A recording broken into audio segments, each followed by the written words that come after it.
Well, thank you again for coming, and thank you very much for writing another #1 New York Times bestseller. Do you get tired of writing #1 bestsellers all the time? Not yet. So why did you decide to write a book on Mark Twain? There are a lot of books on Mark Twain, so why did you decide the world needed another book on Mark Twain? Well, I feel Mark Twain looms very large in the American imagination. We all have this image of the charming, irreverent character in the white suit and the cigar dispensing all of these witticisms. And Americans, they know Tom, they know Huck, they know life on the Mississippi. I felt that there were so many other dimensions of his life that had not received sufficient attention. All of the crazy business misadventures, the political crusades, the family saga, his relationship with the African-American community, on and on and on. Okay, so how many years of research did you do on this book? Well, I worked on the book for 6 years, so it was about 4 years of research and 2 years of writing. And when you do research, you put things on an index card, and you had 25,000 index cards afterwards? Yeah, I have this embarrassingly low-tech method. I would not recommend it to anyone in the audience, or if there are any potential biographers out there, just don't listen to this. Yeah, the reason that I do that is that I find that with these cards, and I have like little tabs, they're in open boxes, I find that I could actually arrange the entire narrative in the box. So it's a laborious way to record the information, but I could probably write as fast as anyone because it's all lined up.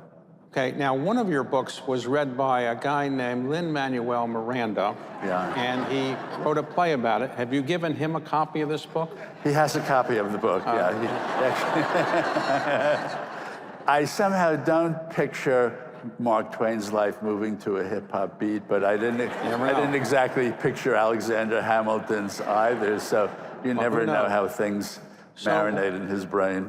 Well, Mark Twain, let's go through the basics of his life. Yeah. When was he born? Okay, he was born in 1835. He was born in the town of Florida, Missouri. That's all the way in the northeast corner of Missouri. The population of the town was 100. So he said when he was born, he increased the population by 1%. He said there's no record of anyone else doing as much, not even Shakespeare. And who were his parents? Were they writers or anything? Well, his father, John Marshall Clemens, was a very cold and distant man, failed at one business after another that left Twain with this lifelong dread of poverty. He'd been a lawyer, a justice of the peace, a failed storekeeper. The one who really influenced him was his mother, Jane Lambton Clemens. She was a very spirited, vivacious woman. She had the same slow drawl and dry wit that he did. I'll give you one example. In later years, he was talking with his mother about the fact that he'd been a premature baby, this sickly runt. So Twain said to Jane Clemens, "You must have been worried about me all the time." She said, "Oh, yo, all the time." And he said, "Afraid that I wouldn't make it?" And this deadpan worthy of her son said, "No, afraid you would."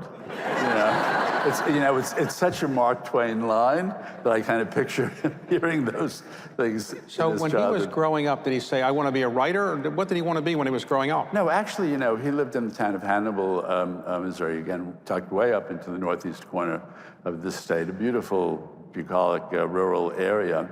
And the royalty was the Mississippi River pilot. In fact, if you go to Hannibal today, his boyhood home is still there. And when he walked out the door and he looked immediately to the left, there, just a block or two away, was this broad, magnificent, shining waterway that was almost a mile wide. And so he managed to get his licensed pilot in 2 years. He was tremendously proud of that. And the riverboat pilots really were royalty. He was in his 20s. He was making a salary equivalent to that of the vice president of the United States. He suddenly started wearing fancy clothes and flashing big bills. And he said that was the darling existence of his life. But then the Civil War broke out, and all commerce was shut on the Mississippi. And in the Civil War, he fought for about a week and then quit? He took 2 weeks in this kind of ragtag Confederate militia. He confessed that he was a coward. He said, "I knew more about retreating than the man who invented retreating." So he was not eager to confront the enemy. But then he got lucky because his older brother, Orion, was appointed secretary of the Nevada Territory, decided to bring along his kid brother Sam as his private secretary. And it took them 18 days behind teams of horses and mules to get to the Nevada territory. Right. So he goes out there with his brother, he's working for his brother. When does he start writing? He starts writing in articles under his own name or somebody else's name? Well, what happens was, when he first got out there, because he was his brother's private secretary, there wasn't anything to do at first. And so he said that he succumbed to the money madness just to locate this, Virginia City, Carson City. This was the site of the Comstock Lode, the biggest silver mining bonanza in American history. So he said that he succumbed to the money madness, and he went out there and he tried his hand at mining, and he was dead broke.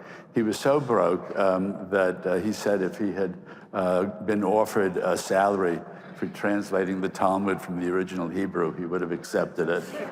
And he'd been writing little satiric squibs for a newspaper called the Territorial Enterprise, and they offered him a job as the city editor. He said he really didn't have much of a background in journalism, so he said his first day on the job, he was petrified how he would fill up his first column, and he said, and then a desperado killed a man in a saloon, and joy returned once more. And he was off and running. So when did he start writing books? How many books did he write in his lifetime? Well, this is interesting because, again, everyone knows Huckleberry Finn, Tom Sawyer, Life on the Mississippi. He actually wrote more than 24 books. He wrote a book about Mary Baker Eddy. He thought she was a charlatan, a megalomaniac. He wrote a book about Shakespeare. He was convinced that Francis Bacon had written all the books attributed to Shakespeare. He wrote a novel about Joan of Arc, which he thought was his best book. But when he writes books, some authors like you, when you write a book, you do the research, you write the book, you write one book at a time. Yeah. He tended to write 3 or 4 at a time. How did he manage that? He had this very peculiar, eccentric habit that he would work on a book for about 6 months, and then he would run out of steam. And then maybe the following summer, he would pick it up again. So it was not unusual for him to be working on 2 or 3 manuscripts. For instance, Huck Finn, he worked on off and on over a 7-year period.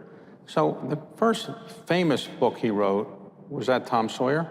No, actually, the first famous book, In the Innocents Abroad, this is what made him famous and rich, that he signed on to an early tourist cruise to Europe and the Holy Land, and he was filing letters with a paper called the Alta California, so that by the time the tour ended, he was already famous. Now, at the time, this was one of the early American tourist cruises, at the time, Americans tended to fawn over European culture. And Twain wrote about European culture in this very sort of brash, irreverent style. So, for instance, they kept going to museums, and he grew to hate the old masters. He said, all the old masters are dead. He said, I only wish they had died sooner. They went to the Sistine Chapel, which Twain called Michelangelo's nightmare, full of repulsive monstrosities. Funniest of all, they went to see Da Vinci's The Last Supper, and there were a lot of people who were making copies as he was looking at it. And he said, I couldn't help but notice that all of the copies were superior to the original. So this was the spirit in which, and it caught on. So when he wrote Huckleberry Finn, that book is considered by some to be one of the great American novels of all time. And I think Hemingway said it was the beginning of great American literature. What is it about Huckleberry Finn that made it so spectacular a book? Yeah, well, just, stylistically, as you all know, the book is narrated by Huck. Now, at that time, in serious literature, there would be an omniscient third-person narrator who would be telling you what to think about these characters. Suddenly, here's this book, not only narrated by this boy, but in his own vernacular, his own everyday language. And Mark Twain was able to take the language of an everyday person, really this uneducated kid, and make it poetic. And sort of what you see is what Huck sees, not what Twain sees in the story. So as he's writing books, he seems to be moving further east. He moves back to the east. Why does he move to Hartford, Connecticut and live there? Well, we have to talk about Livy, because, while he's on that boat, and incidentally, that book, The Innocents Abroad, sold 100,000 copies, a gigantic amount for the time, and he never equaled that sale again. Oh. Not even with Huck Finn. But while he's on the boat, he meets a young man named Charlie Langdon, who shows him this little ivory miniature portrait of his sister, Livy. And Twain said that from that moment on, Livy Langdon was never out of his heart or mind. he married Livy with a great deal of effort because, Twain was from this backwater. He looked rather seedy and disreputable. Livy had a very aristocratic upbringing in Elmira, New York. She was an heiress. Her father had created a fortune in coal and timber. And Mark Twain pursued her relentlessly. He sent her 200 very long romantic love letters, so many that she began to annotate them. She had like a whole file. But finally what happened, because the Langdons were very, very charmed by this man. He was so fascinating and funny, but they were uneasy. Livy was physically a very fragile young woman. She also was destined to inherit all this money. So the father, Mr. Langdon, asked Mark Twain to have his friends out west send 10 letters of recommendation. The 10 letters come in, and all of them describe Mark Twain as idle and lecherous, drunken and wild. So Mr. Langdon sits down with Mark Twain and says, "Don't you have a friend in the world?" Twain shrugs his shoulders and says, "Apparently not." And Mr. Langdon says, "Well, then I'll be your friend. I know you better than they do. Go take the girl," in other words, Livy. And it was a really prophetic call, because this was such a happy marriage. There's almost not a letter from Livy to Mark Twain that doesn't end, "I adore you, I worship you, I idolize you." It's very touching. So they're married for how many years? They're married for how many years? Okay, so from 1870, so 34 years. Okay, and they have how many children? They have 3 daughters. Okay, and his There's wife... also a son who dies. His wife predeceases him. This is a very, sad story. For, this man who made us laugh more than anyone else, he ends up burying his wife, burying his son, burying 2 of his 3 daughters, burying his adored younger brother, etc. So in addition to his writing career, he had a different career as almost a stand-up comedian, where he would go out and just make jokes about things in front of a live audience. What was that career all about? Yeah, it was interesting, because Mark Twain, I think, was the first one who took the lecture circuit, and the lecture circuit was really burgeoning, the Chautauqua circuit, after the Civil War. I think that he was really the first one who used the lecture circuit as part of promoting a book. And he would, tell funny stories about his experiences out west. He also began to read excerpts, like it was actually with Huck Finn in 1885. That was the first time he began reading excerpts from one of his books. So when he would do this, he had a white uniform he kind of wore, a white outfit. Where did that white outfit come about? Yeah, now the white outfit as a full-time outfit was only the last 4 years of his life. I mean, he would occasionally wear white earlier on, but what happened in 1906, he came down to Washington to lobby about a copyright bill. And suddenly he appeared in this white suit. He also would wear like raspberry or lemon-colored socks. And the reporters were startled to see him in this all-white outfit. And they said to him, "What is this all about?" And he said, "This is the uniform of the American Association of Purity and Perfection, of which I am president and sole member." And he hated the fact that men all wore dark suits. And he said that the men's dark suits accumulated so much dirt that you could plant seeds in them and grow crops. So what about the mustache and the hair, and what was all that about? That image was always there, and he was very obsessed with his hair. His longtime housekeeper, Katie Leary, said that every day Mark Twain used to have Katie rub his head. He was convinced that if his head was rubbed, that he would not lose his hair. And actually, he was right, because he had this amazingly full head of unruly hair. So he becomes one of the best-known people in the United States, not probably the best-known person after the president. Yeah. And did he ever consider going to politics? Did he like politicians? He started out being very apolitical. He became extremely political. His opinions of politicians may strike some of us as odd. He thought the greatest politician of his lifetime was Grover Cleveland. Probably not first on most historians' lists. He really couldn't stand Teddy Roosevelt. he went to lunch with Teddy Roosevelt, and it bothered him. Teddy Roosevelt kept dragging in the Rough Riders. But he said of Teddy Roosevelt, he said, Teddy Roosevelt is the Tom Sawyer of American politics, always hunting for attention. He said, for Teddy Roosevelt, he said, the vast republic is one great Barnum circus of which he is the clown and the whole world is his circus. And what did he think of members of Congress? Oh my God, even worse. No, I mean, some of the things he said about some of his famous lines, he said, you know, there's no Native American criminal class except the Congress. Or another time he said, suppose you're a congressman and suppose you're an idiot, but I repeat myself. Or he also said that, he said, I say, and I say it with pride, that we have legislatures that bring higher prices than any other in the world. So he's a very good writer, very good stand-up comedian, but he's not that good a businessman. He's a dreadful businessman. So how did he feel that he was such a good businessman? He's putting all of his money into projects don't go anywhere. Then he takes his wife's money, and what happens to that?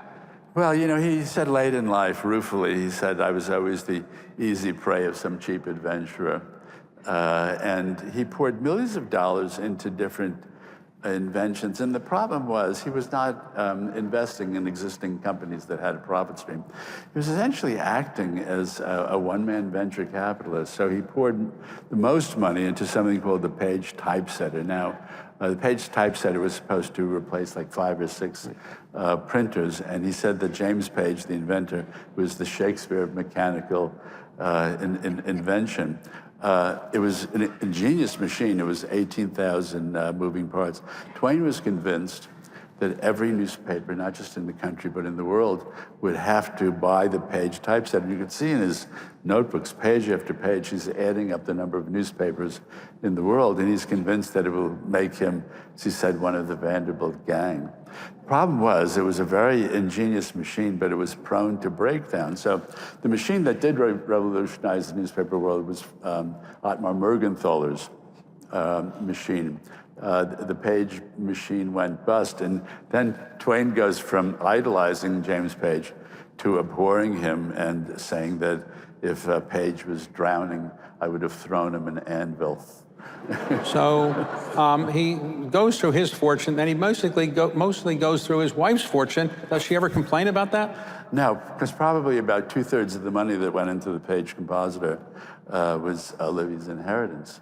And I read thousands of letters, you know, between them. She never once complained. I mean, this really was an adoring woman, and there was just such nobility. I have to think that any other, you know, wife would have thrown that in his face. So his financial situation was so bad at some point, he thought he'd have a cheaper lifestyle by moving to Europe. What was that about? Yeah, so after 17 years, they give up. They were living in a house in Hartford that was 25 rooms with 6 servants. He was living like royalty. So in order to economize, they go to Europe. Sometimes, and they lived in Berlin, in Vienna, England, Paris, Florence. At times, it's hard to see how he was saving any money. They lived in this Villa Viviani outside of Florence that had 28 rooms, you know, where they're living in this hotel suite in Vienna, hotel suite of 6 bedrooms. And this was their idea of economizing. So was he well known in Europe? Did people respect him there? Immediately, yeah. He had. In fact, it was interesting because even after when he was in his early 40s and he went to England, you know, he published at that point maybe 3 books. He was startled when he went to London how popular he was, and he was feted at the banquet hall. Well, how many years was he overseas? Altogether, well, he, you know, after he went bankrupt and they were quote unquote economizing, that was 9 years. But then he also, Livy, when he went bankrupt, she had this very aristocratic attitude towards bankruptcy. She felt that it was disgrace and shame in the eyes of the world, and that they had to repay, you know, every penny on the dollar. So Twain, along with Livy and one of the daughters, they did this around-the-world lecture tour, went across North America, down through Hawaii, in Sri Lanka, India, South Africa. It was really quite exhausting to do. But after about 4 or 5 years, he was finally able to pay off all of the creditors. Well, how much would somebody pay to hear him speak? Would he get $5,000 in those days, $10,000 to speak? Well, yeah, I don't know what it would come to now. But the lecture agencies that he used at the time would book him like for 100, 110 lectures in the season. So it was very, very exhausting. And he hated the lecturing. You have to remember, now if you're a lecturer, you're jumping on one plane after another. At that time, it meant very long train trips from one town to the next. He was constantly staying in seedy flea bag hotels in small towns. He grew to really hate chambermaids because they would come in and wake him up at 7 o'clock in the morning. It was grueling to do. So when he comes back to the United States eventually, does he continue a life of writing books? And what happened to his wife? When did she pass away? Well, he comes back in 1900, and she passes away in 1904. She had congestive heart failure. But it's interesting what happens when he comes back to the United States, that he had always been reluctant to voice a lot of his more extreme political opinions, particularly about anything dealing with race. He was afraid he would alienate his white Southern readers. He comes back from Europe. The reporters all gather at the dock in New York, and he immediately begins making very strong statements about American politics. The U.S. Had colonized the Philippines, and he makes this statement. He said that our soldiers in the Philippines are carrying disgraced muskets under a polluted flag. And this is very strong language, that we were, right. And there was tremendous public outcry. So after his wife passes away, he has one daughter who's living at the end. He begins a practice that strikes people today as a little unusual, but in the time, not so much. Can you describe his little girlfriends that he had? Yeah, alas. Well, okay, so his wife dies in 1904 after this very, very happy marriage. In 1905, he resumes lecturing, but he suddenly announces, I have the college girl habit. And so he decides he's only going to lecture at women's colleges. So he talks at Barnard, he talks about Vassar, but wait, it gets worse. And then a year later, he begins to collect, and this is his verb, not mine. He begins to collect teenage girls from 10 to 16 years old. And they become members of his aquarium club. He calls them his angelfish. He calls himself the Admiral. Now, I have to say, in fairness to Twain, he was never, ever accused of any kind of sexual misbehavior or groping or anything like that. In fact, he actually would incorporate the mothers and the grandmothers, into these visits. But he became obsessed with these girls. About half of his correspondence in his final years is with these teenage girls. And he's spending much more time, 2 of his 3 daughters were still alive at that point. He was spending much more time with his angelfish than with his own And how do you explain all that? And after spending time researching him, is it just innocent kind of fascination with young girls? It was funny. When he was on the river, this was long before he met Livy, he had met a 14-year-old girl named Laura Wright. They spent 3 days together. Again, it was completely chaste. And then they parted, and he was brokenhearted. He was in his early 20s at the time. He never forgot her. He would mark the anniversary of the end of this 3-day, really kind of romance or non-romance. And he wrote something, this gets weirder and weirder. He wrote something in his later years called My Platonic Sweetheart. He had had this recurring dream about seeing this same teenage girl. In each new dream, in one dream her hair might be blonde, it might be black in the next dream, but it was clearly the same girl. And they were in a different country, they were in a different place. And he said that she was as real to him as any person, and that those were among the pleasantest experiences of his life, these dream reunions. And so he decided, this is just a few years before Libby dies, he decides to write this essay called My Platonic Sweetheart, in which he describes in great detail all of the different dreams. Well, you can imagine how his wife felt when she saw this, and she spiked it. He wanted to publish it in a magazine, so that there was this kind of recurring fantasy about this teenage girl, but it was chaste. Even in the dreams, it's interesting. Like they kind of sit holding hands or something. It's It's peculiar. So it is often said that Winston Churchill spent a lifetime preparing spontaneous remarks. Yeah. Because he prepared these remarks, but they weren't as spontaneous as you like people to think. Did Twain come up with these things on the top of his head, or did he spend a lot of time preparing these very funny statements and then he used them at the right time? Well, two things, David. You know, I was very relieved when I started doing the book, because I always figured Mark Twain was the most spontaneous wit in American history. But what he would do in his early lectures, he would write out the entire speech, including things that were intended to sound like spontaneous asides. He would actually write out 3 speeches, and he had such a good mind that if he was giving the audience speech 1 and it was not going over, he would switch into speech 2. If that wasn't going over, he would switch into. Imagine how hard that was to do. But in terms of the Mark Twain quotes, and we all have favorite Mark Twain quotes, these are things that were actually manufactured as quotes. And you could see in his notebook, he would rewrite sometimes 5, 10, 15 times the same quote until he got the exact phrasing that he wanted. So one of the most famous of his quotes is something like, people reported that he was dying or something, and he wrote something about his death was premature or something like that. Is that what he said? Yeah, I mean, he had more jokes about his own death than I think any.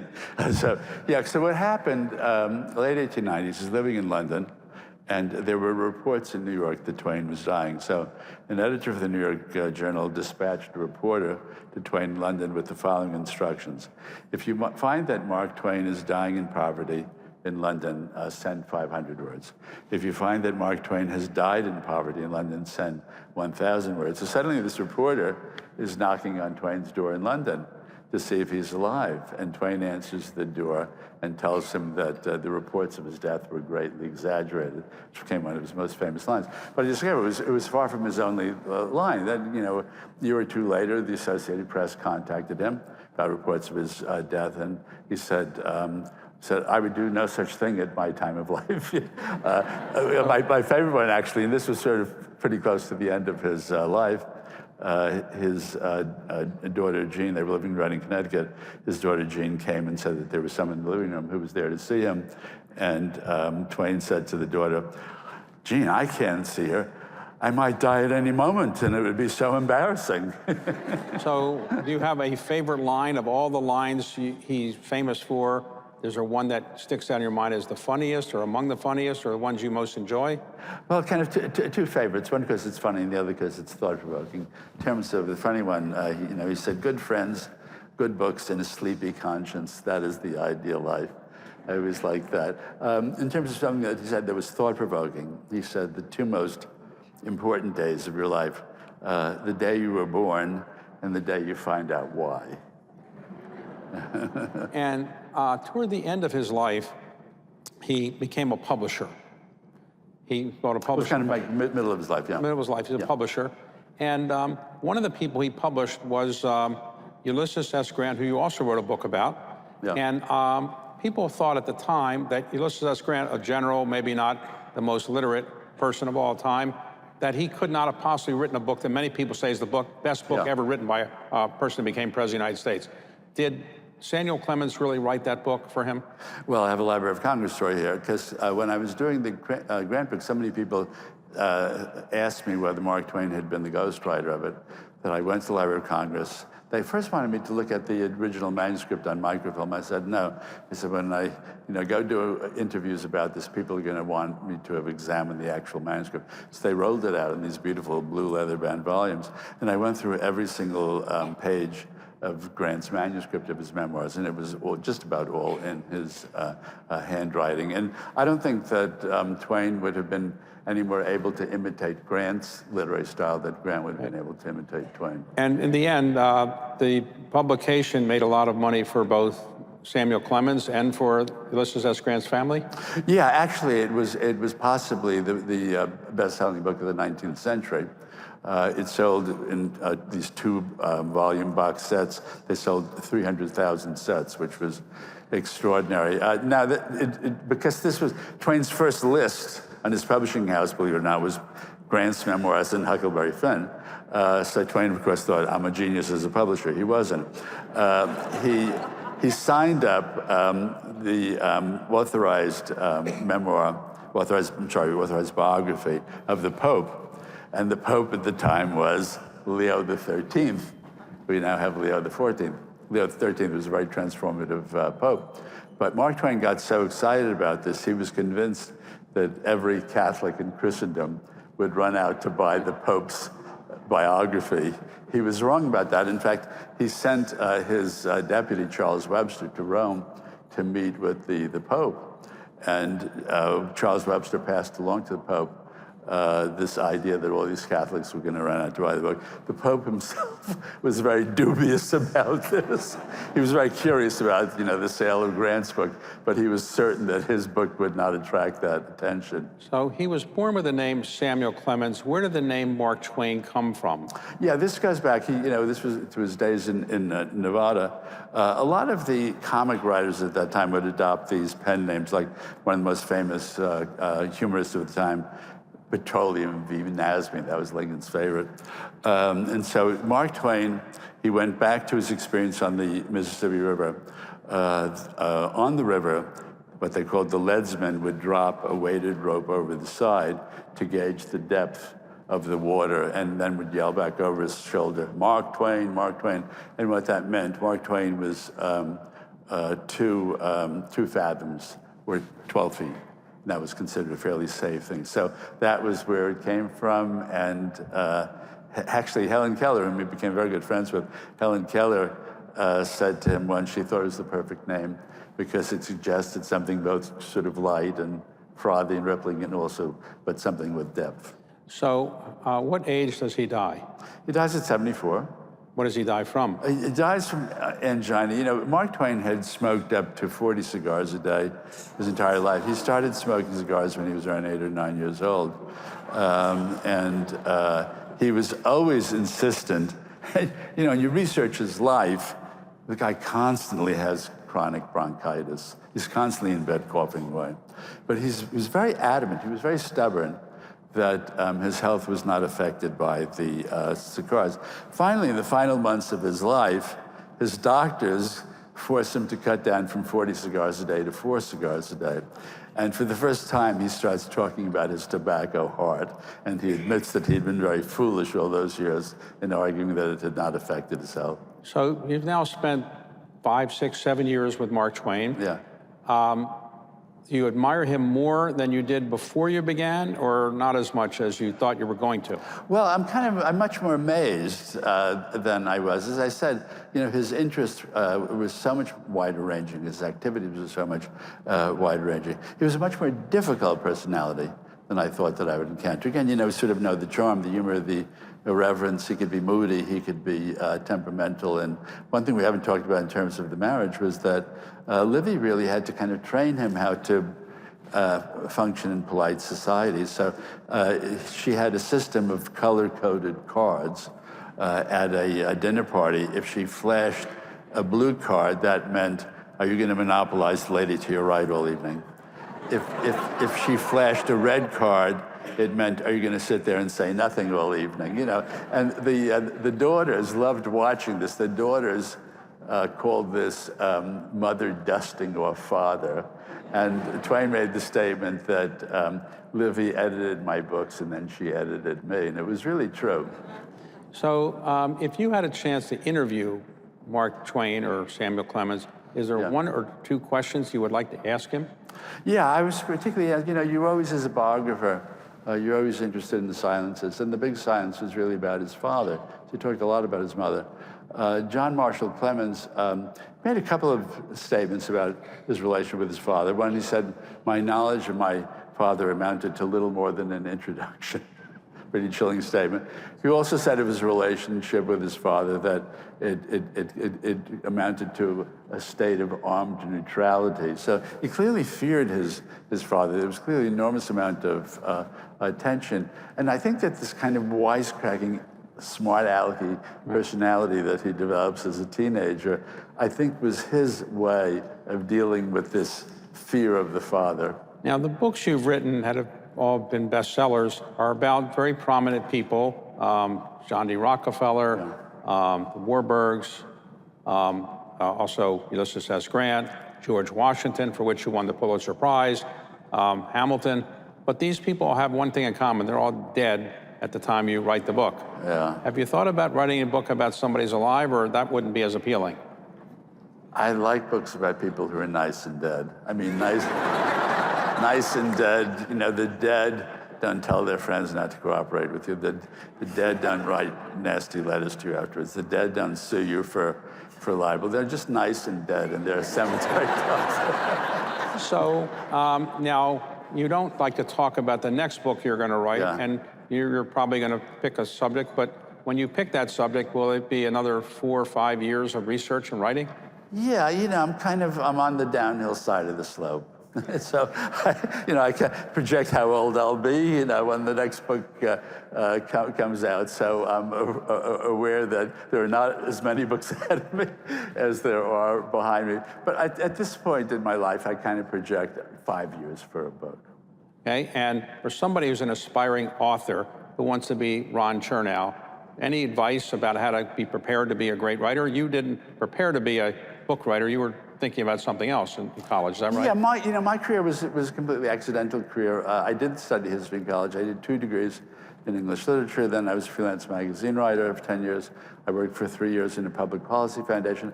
I'd done a number of different things. And so the history that I've given people in the books, the history is self-taught. But what I had thought about for many years was narrative.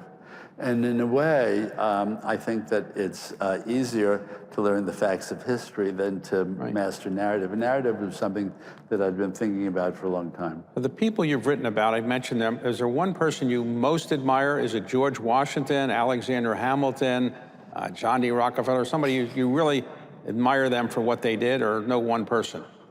I guess in terms of just the quality of their mind, Hamilton and Twain, there's certain interesting parallels between them. I mean, they both were self-invented characters, very little formal education. They were both autodidacts. Everything that they read was kind of retrained and retrieved. Very charming and attractive personalities, but also very flawed characters at the same time. I mean, in terms of character, certainly George Washington, Ulysses S. Grant. Well, when somebody named Lin-Manuel Miranda called you and said, I'm going to write a play about Hamilton, did you tell him he didn't know what he was doing, or what did you think? Well, the story was this. I found out through a mutual friend that he had read my Hamilton book on vacation, wanted to meet me. And so when I met him, he was still starring in his first show in the Heights. I went backstage and I said, so I gather my book made an impression on you. And he said, Ron, as I was reading the book, hip-hop songs started rising off the page, which was not a typical response to one of my books. And he asked me on the spot to be the historical advisor to what he was then calling a concept album that became the musical. But I had to immediately admit to him, I said, Lynn, I'm a complete ignoramus about hip-hop. And he said to me, I'm going to educate you in hip-hop. And he started talking about the fact that with hip-hop, you have rhymed endings, you have internal rhyme, you have wordplay, and all these different things. So I can't say that I'm an expert on hip-hop now, but I know a little bit more than I did then. But at the time that I met him and we started working together, nobody ever dreamt that this was going to be a sensation. Quite the contrary. We all went through 7 years of everyone thinking that this was the silliest idea ever. Well, do you imagine George Washington in heaven sitting there next to Hamilton being upset that he, Washington, was the boss of Hamilton, yet he, Washington, doesn't have a famous play about him and Hamilton does? I think even more Jefferson sitting up there must be. Probably true. So for a writer, though, to become a writer, what is the best way to be skilled and prepared to be a writer of the kind that you are? What was there one course you would recommend? It's monkey see, monkey do, just to be reading all of the time. When people, W.H. Auden said that sometimes, when a parent would bring a child and say, my son, my daughter wants to be a poet, the first question that Auden always had was, does he or she love language? And I think that that's the basis of all of it. And if you don't adore words, you know, when I was 14 or 15, I used to buy these paperbacks with titles like How to Increase Your Word Power. I mean, I was just obsessed with language. So how many people here have seen Hamilton? Oh, wow. How many people have read a Ron Chernow book? Okay, how many people have read Mark Twain? How many people are going to read Mark Twain? Okay. Look, Ron, I want to thank you for your contribution to American literature, and thank you for being here. Thank you. very much. Thank you,